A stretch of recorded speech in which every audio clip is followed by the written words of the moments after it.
Shalom, everyone. This is Amir. I'm live from Miami, Florida. Internet here is not great. I thought it is, but it's not.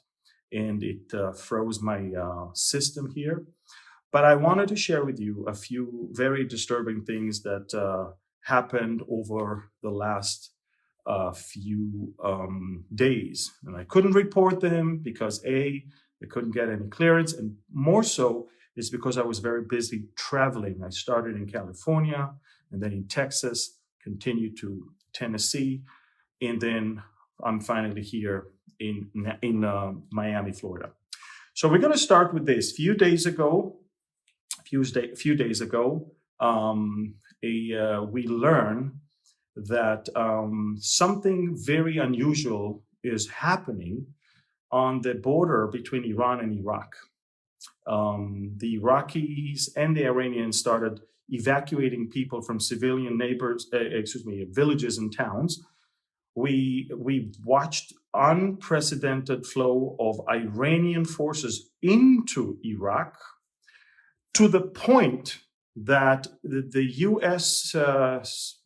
State Department announced today that it is intending to evacuate all U.S. diplomats from Iraq. Ladies and gentlemen, something is going on. Iran is moving forces. Iran is flexing its muscles. And America has been watching that for the last few weeks. And this is exactly why B-52s are now moved all the way to the U.S. base El Udeid in Qatar, where 10,000 troops are there. We are talking about more stealth fighters, the F-35s also in that area. We have in Dubai also thousands of U.S. troops. We've got in Bahrain thousands of U.S. troops, 15,000 here, 10,000 here, 5,000 there. And of course, U.S. carriers are in the area as well. For the first time, U.S. members of the Space Corps were actually brought all the way to Qatar. And the Qataris themselves thought this is very unusual. The United States says it's to connect all the forces that it has in the region, and it also to strengthen the ties between the countries. But there is so much behind the scenes that we are not aware of that is happening right now. And the big question is, are we going to see some sort of Iranian attempt to do something stupid before the elections in America in order to embarrass the US president weeks before or days before the elections? One thing for sure, knowing the US president, he's not gonna be afraid to do what he needs to do. But ladies and gentlemen, Iran may not be even able to wait until the elections. In fact, the only thing that keeps them alive right now is the hope that Donald Trump is going to lose or will lose the elections. And let me explain why. It starts with the crashing of the Iranian currency. Ladies and gentlemen, in 1979, it was 70 rials for $1 US. And from that moment on, the Ayatollahs and the revolution, look what they did to their own people. It started crashing. It was in 2009, 30,000. 2015, 160,000. Ladies and gentlemen, as of now, it's almost 300,000 riyals for $1 US. 300,000 riyal for $1 US. Their economy is crashing. They are standing in line for propane gas to be able to cook at home. They don't have enough fuel for their cars. You should see pictures of taxis in Iranian cities in long lines. Some of them go on their knees and thank God for making it to fill gasoline over there. This is a country that exports fuel and gas and oil to the world.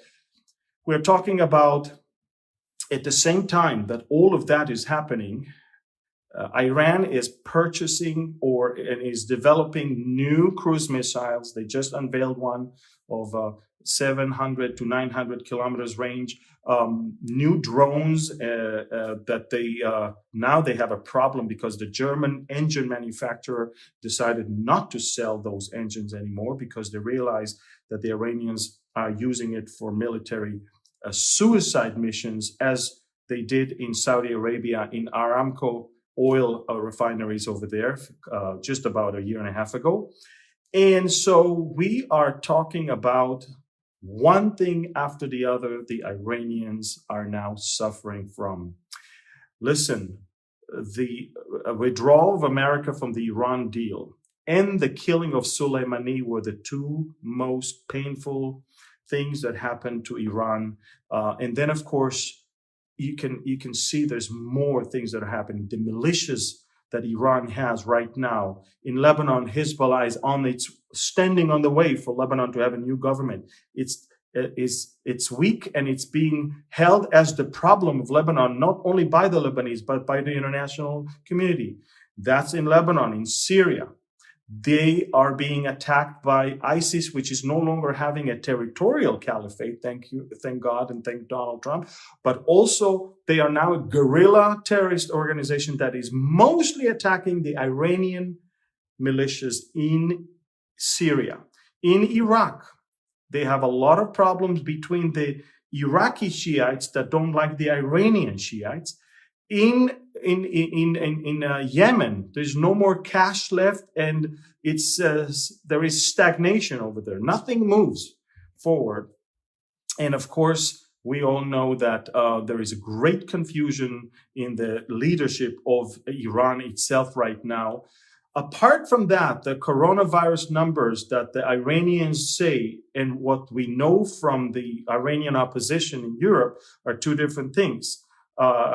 Apparently, from what we understand, in the numbers that the opposition is receiving from hospitals are 5 times what Iran is actually reporting. It's over 120,000 people that have died already. In fact, I do have the exact number. And so we're talking about some major things that are happening over there. One thing after the other, the Iranians are suffering. Look, the Iranians for the longest time thought that the Arabs are stupid. Excuse me for my language, but they thought we're the Persians. I'm not talking about the people, I'm talking about the leadership. They thought we are the Persians, we're smart. We understand that the Arabs will never have peace with Israel because of the Palestinians. So that's great.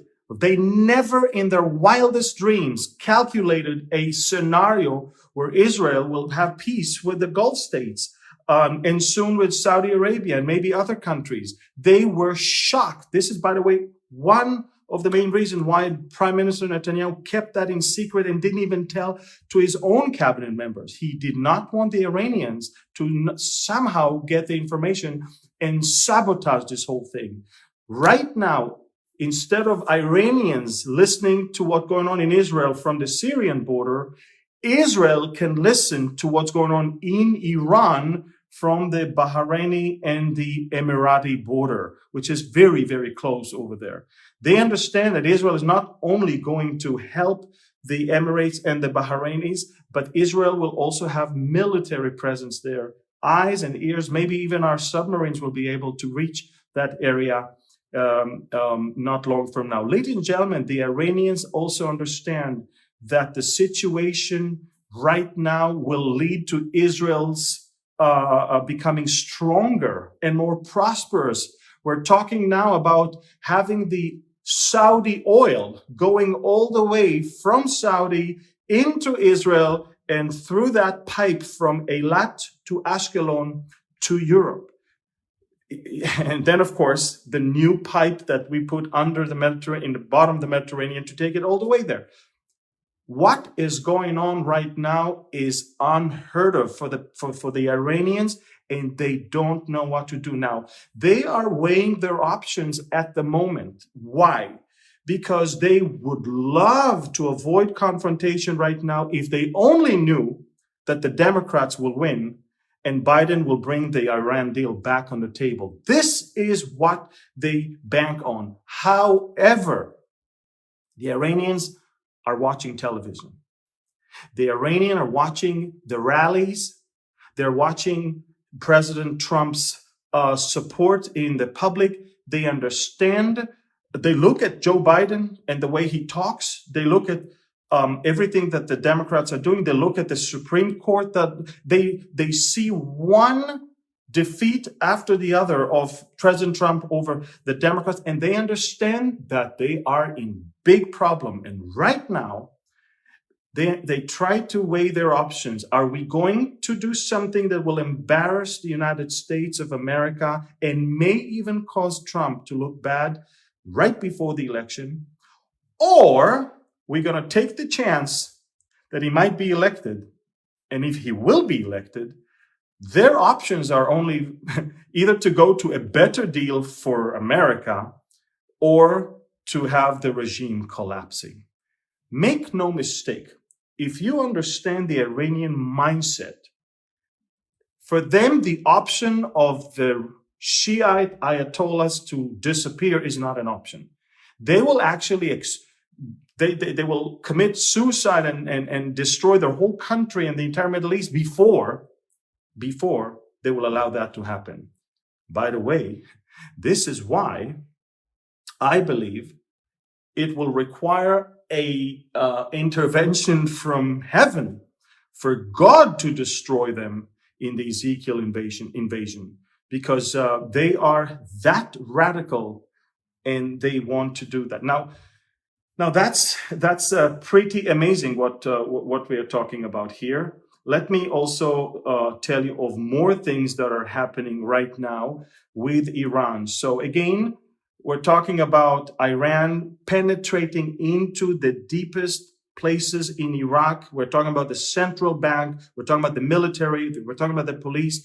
And it seems like the prime minister of Iraq has kind of lost control of what's going on in his own country right now.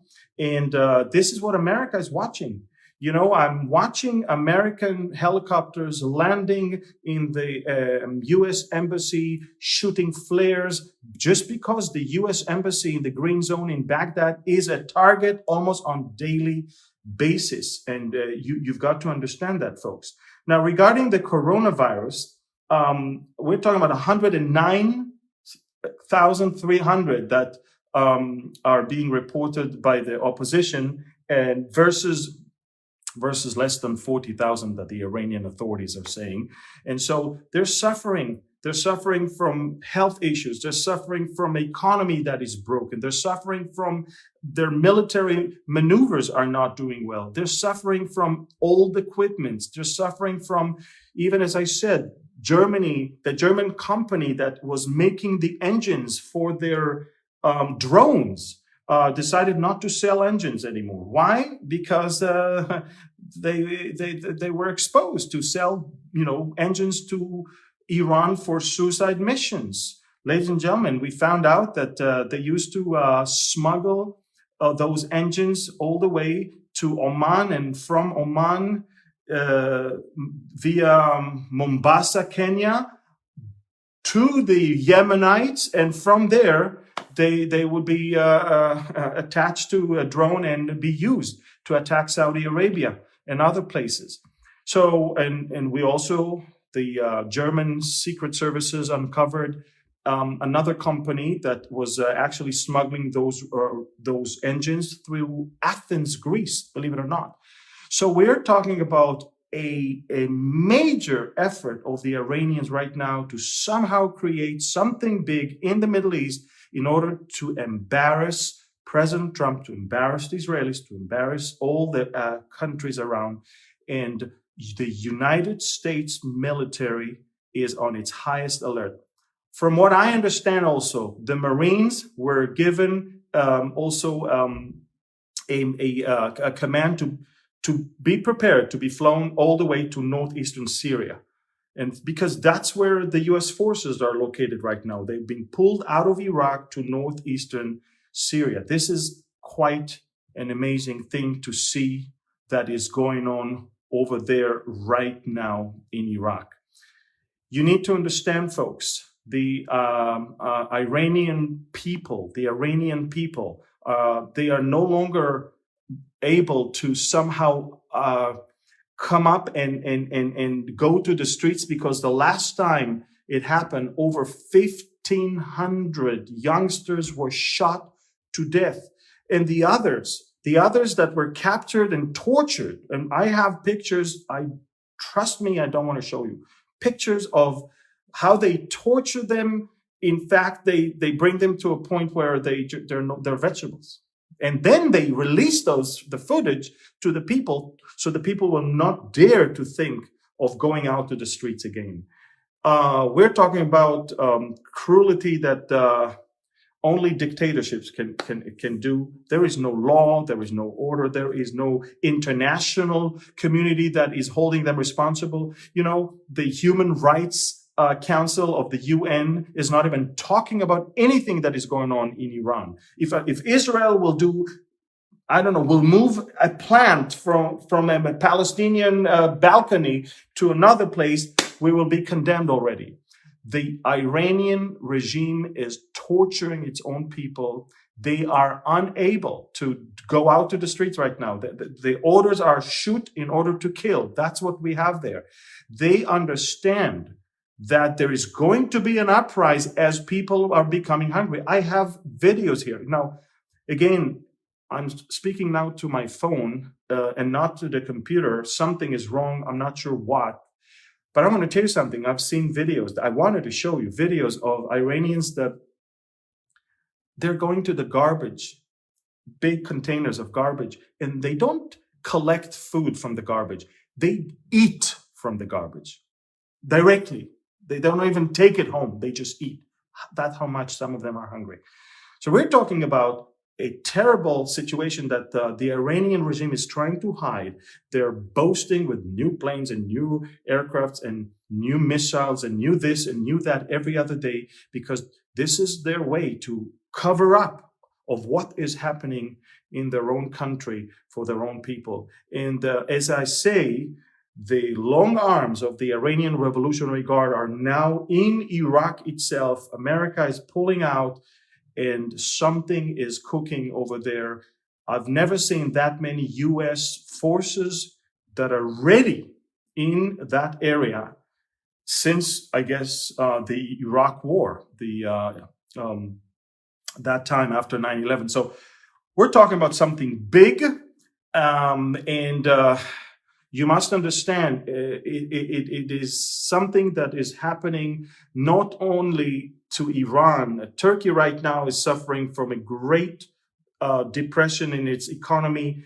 The Turkish lira is now over 8.3, I think. It was 3 when Erdogan assumed power. So you see those dictators, all they do is they want to become empires, they want to become military giants, but they are actually sucking the blood and all the resources of their own country, and the country is falling apart. And in order to cover up and in order to get more resources, they have to expand. They have to send their arms to Syria and to Libya and to Iraq. And right now, an old new conflict in Europe has been rekindled. And I'm talking about Azerbaijan and Armenia. Azerbaijan, next to the Caspian Sea, and Armenia, closer more to the Black Sea. They are neighbors. They are in the Caucasus. They are below Russia, above Turkey. They've been fighting forever. Azerbaijan is predominantly Muslim. Armenia is predominantly Christian. And within Azerbaijan, there is an enclave called Nagorno-Karabakh. That enclave has an Armenian majority of people. The world recognized that Nagorno-Karabakh as Azerbaijani area. However, there was an uprising there, and they declared themselves as an independent territory. What seems to have happened, and in my very humble way of analyzing the Middle East event, I believe that in light of all that is going on right now, I believe that in light of COVID, in light of the weakness of some countries around, and in light of the Turkish assumption of being the leader of the Muslim world, at least that's what they want to be, I believe the Turks pushed the Azerbaijanis to start attacking Nagorno-Karabakh. I believe Armenia retaliated, and now the Azerbaijanis are saying that they have been attacked, so they are attacking back. And this old thing that goes all the way back to almost 100 years now has been rekindled right now. And make no mistake, the Iranians, the Russians, and the Turks are part of this whole package. You see, Ezekiel 38 is much more than just presence of Russia in Syria. We are talking about a large-scale conflict in that region. And it's very interesting because I believe that everyone in the Middle East, whether it's the Iranians or the Saudis, the Israelis even, and the others, they're all waiting to see who is going to sit in the Oval Office after in January of 2021. Make no mistake, for the good people in the Middle East, President Trump is what they want. For the bad guys, President Trump is bad news. And make no mistake, the Iranians that's their only hope left. They have no hope left at all. Nothing. And it seems to me that someone also from Washington is giving some advices to the Iranian regime regarding what they may need to do in order to embarrass the president. We've seen that before in the Iranian deal. We've seen that, we're watching it right now, and it's quite fascinating to see all of this, folks.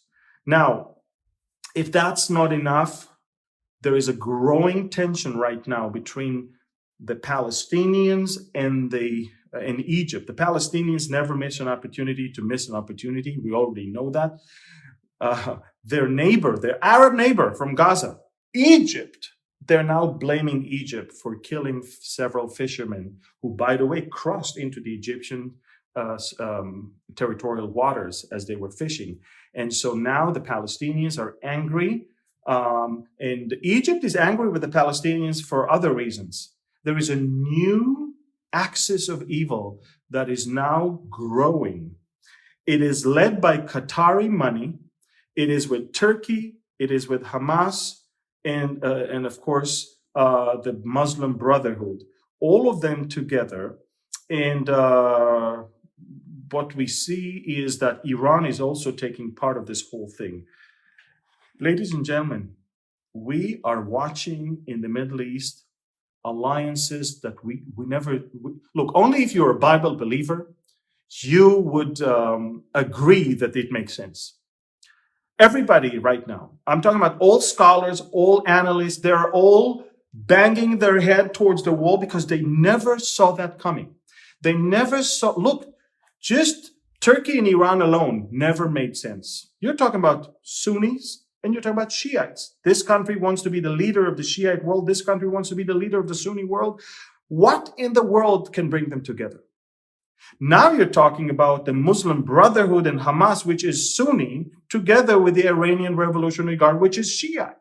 Now you're looking at Qatar, which is a Sunni country, but it is actually siding with the Shiite axis. Nothing makes sense over there. But if you are a Bible believer, if you understand what the prophet Ezekiel saw 2,800 years ago, everything makes sense to you. And we're watching that the situation is on steroids. And make no mistake, it will only become more and more intense towards November 3rd. And I want everyone to understand that November 3rd is not only about America. And I know that Americans are watching right now and they're saying, no, these are our elections. No, They may be your elections, but they are affecting the entire world. China will be affected. The Middle East will be affected. Europe is going to be affected. The economies of so many countries will be affected by what is going to happen. And make no mistake, all the enemies of America are waiting to see the Democrats winning. Make no mistake, not even a single good friend of America wants Biden to win, because everybody is watching what's going on in America. Everybody can see that America, if America is becoming a socialist and a communist country, America cannot lead the free world. America cannot be a great economy anymore. America cannot purchase things, buy things, sell things, manufacture things. All is going to collapse. And the world, look, I'm not an American. I'm speaking right now as someone who is observing that from outside, and I can speak on behalf of the people outside. The world is watching, and what you're going to cast in the ballot box on November 3rd is not only going to affect the future of the United States of America, it is going to have a domino effect all around the globe. Make sure you understand that. I want you to know that the verses that came to my mind, the verses that came to my mind as a result of everything that is happening right now are from Ephesians chapter 5. Ephesians chapter 5.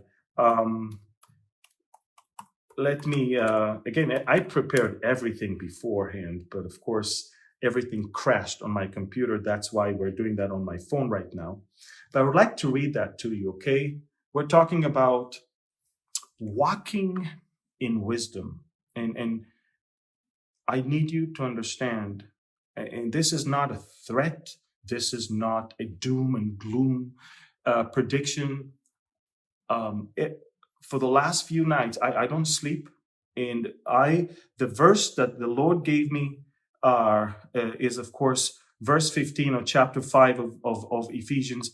See then that you walk circumspectly, not as fools, but as wise. Now listen to this. Redeeming the time, because the days are evil.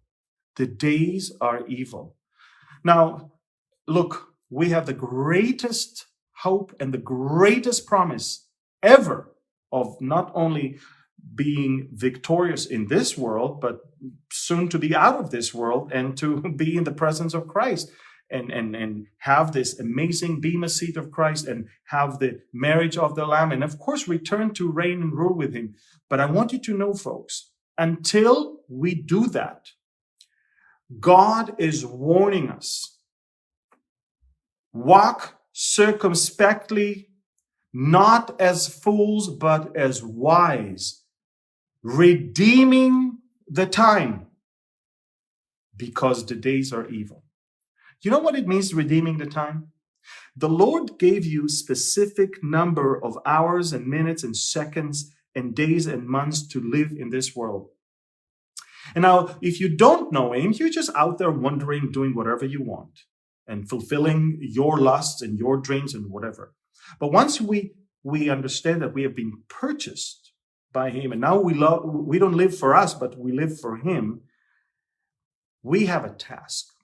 We have a task to tell the world of the one who took us from darkness into his marvelous light. That's to redeem the time, not to fight with one another. Look what he says. Therefore, do not be unwise, but understand what the will of the Lord is, and do not be drunk with wine, in which is dissipation, but be filled with the Spirit, he says, speaking to one another in psalms and hymns and spiritual songs, singing and making melody in your hearts to the Lord. He's not saying sit home and just be afraid. No. And then look what he says, giving thanks always for all things to God the Father in the name of our Lord Jesus Christ, submitting to one another in the fear of God.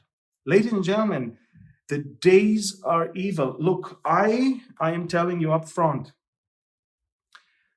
it's only going to get worse when it comes to, look, not only violence and lawlessness. You know what I just saw?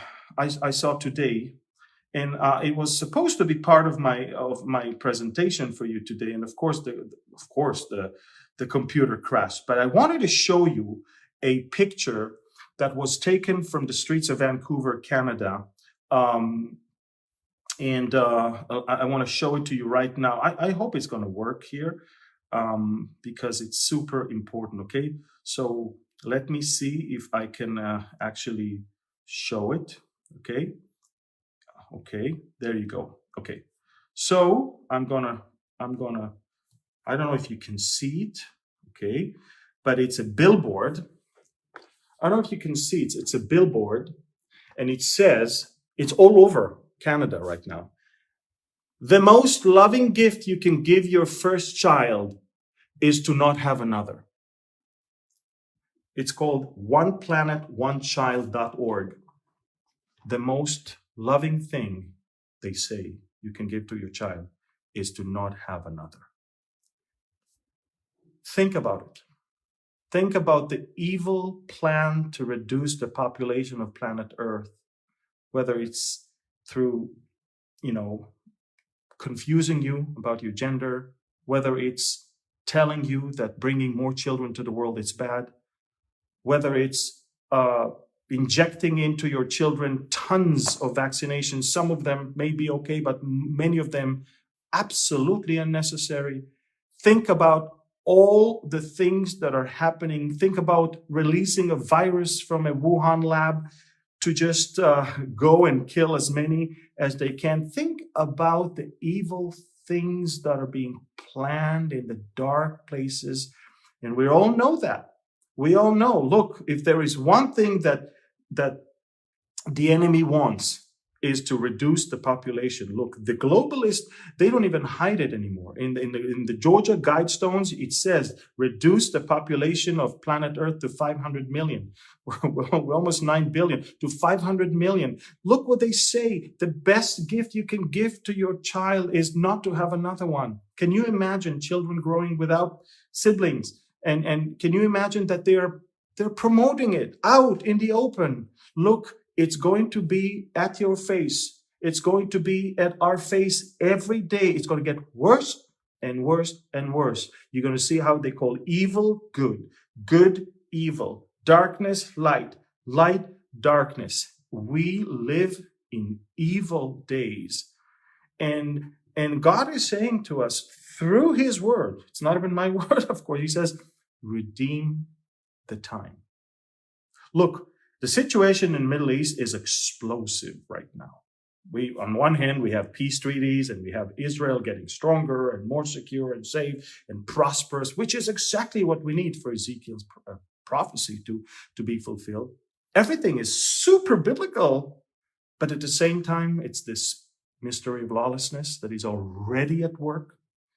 And at the same time, we see that spirit of the Antichrist, which is already in this world.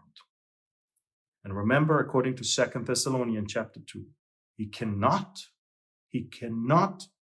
be revealed. Only when the restrainer is taken out of the way, then the lawless one will be revealed. And that brings me to the hope that we have.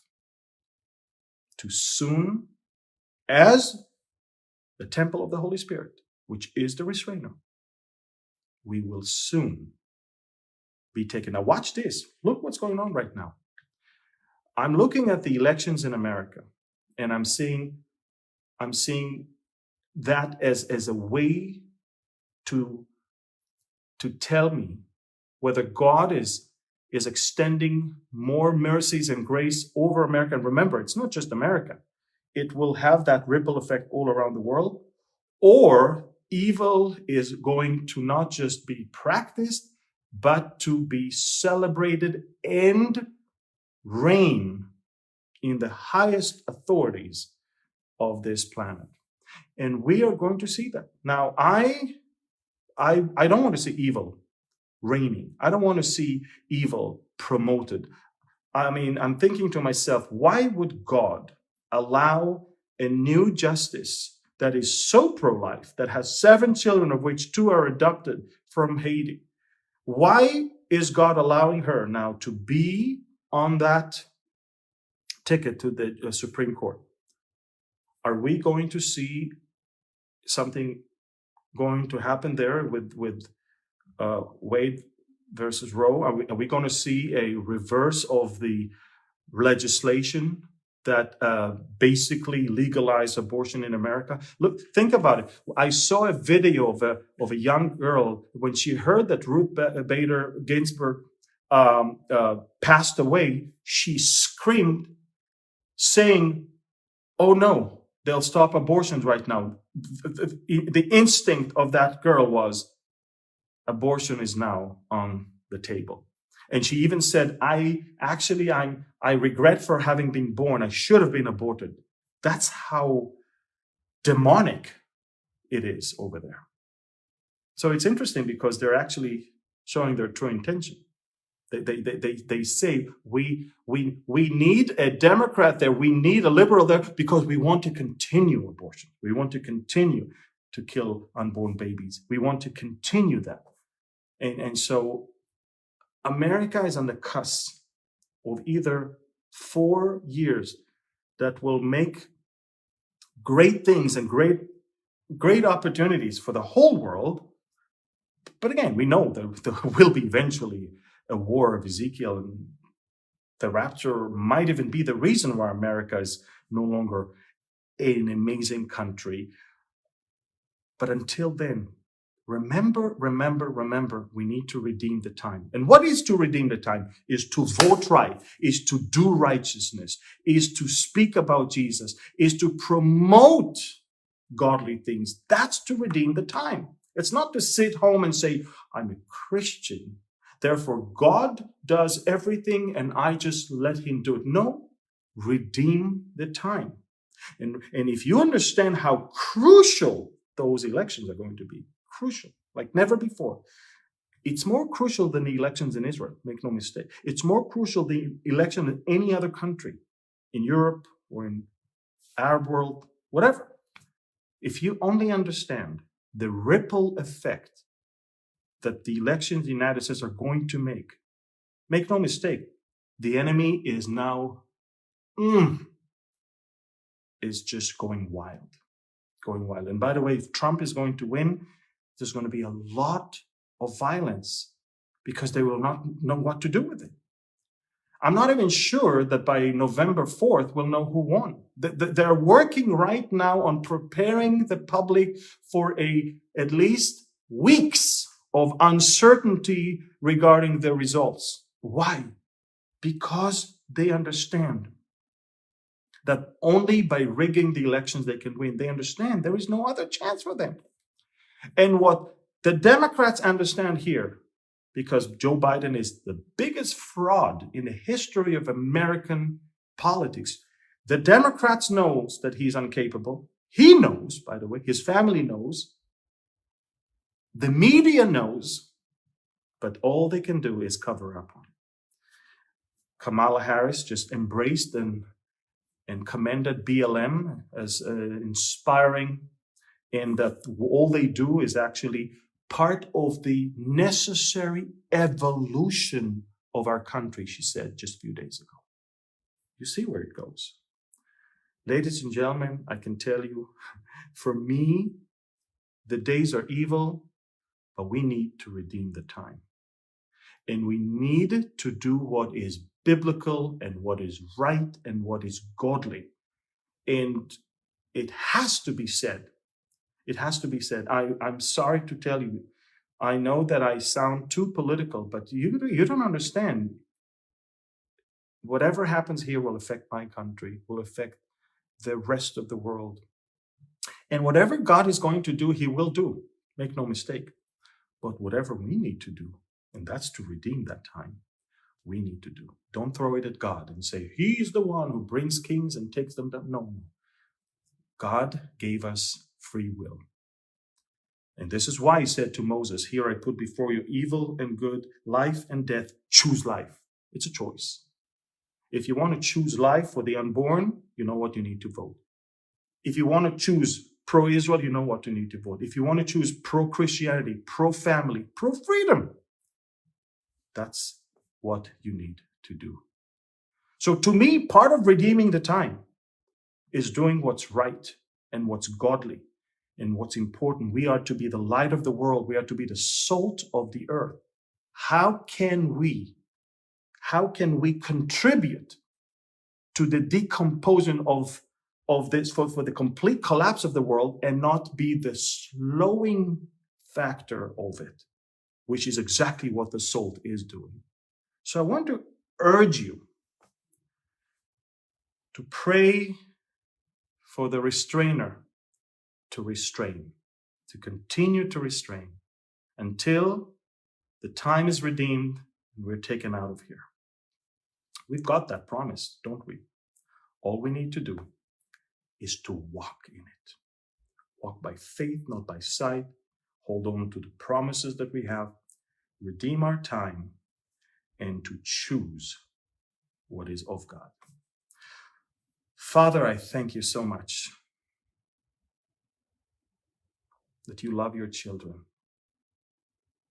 that you gave us instructions in your word, how to live in these days that are so evil. And now I pray that everybody that is watching right now, you will just shake them and stir their hearts and cause them to understand that we need to redeem our time. It's no longer time to party and to just play Christianity. This is it. You kept reminding us through the Olivet Discourse that not everyone that calls you Lord, Lord is going to be saved. So, Father, I ask that you will find us faithful all the way to the end. Those who endure, you will give them that crown. And you will keep them out of the hour of trial that is going to come upon those who are on this earth. Out of, not through. Thank you that we are not destined to your wrath. Thank you that soon we're going to all change in a twinkling of an eye. And we're going to be taken to be with you. And until then, we want to occupy, we want to conquer, and we want to redeem the time.